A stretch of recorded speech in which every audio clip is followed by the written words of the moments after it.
Total retail sales grew by 4.5% on a year-over-year basis in the third quarter. Now that's down slightly from 4.6% in Q2, but it's still strong enough to support the slow and sustained expansion we've seen by retailers this year.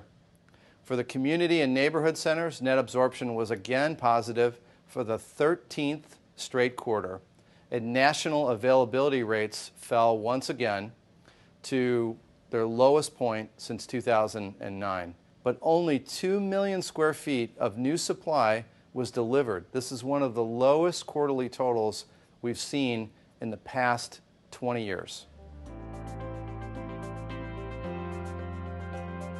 Investment sales were down around 8% to $18.4 billion.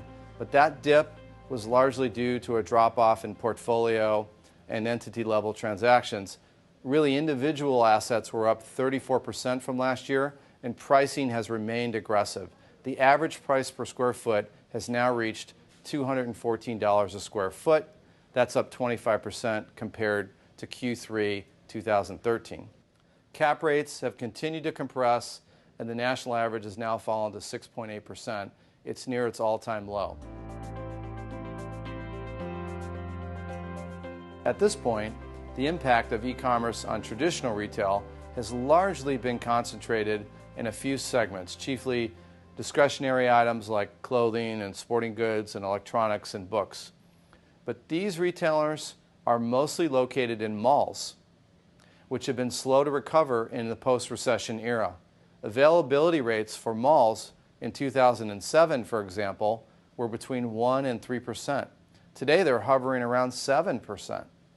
And the one exception is large fortress malls. These are the dominant malls which currently have around a 3% availability rate. Why the difference?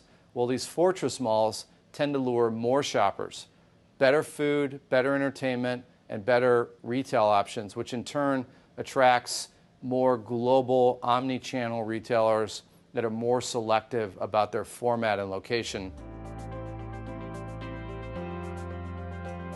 In one word, it's bright.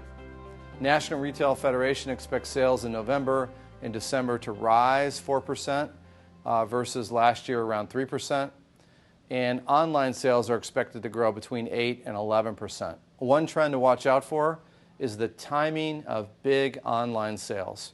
Remember last year, millions of orders arrived late because delivery services, they couldn't cope with the surge of orders being placed just a week before the holiday season. To make sure packages arrive on time this year, e-tailers may push back the timing of their biggest sales.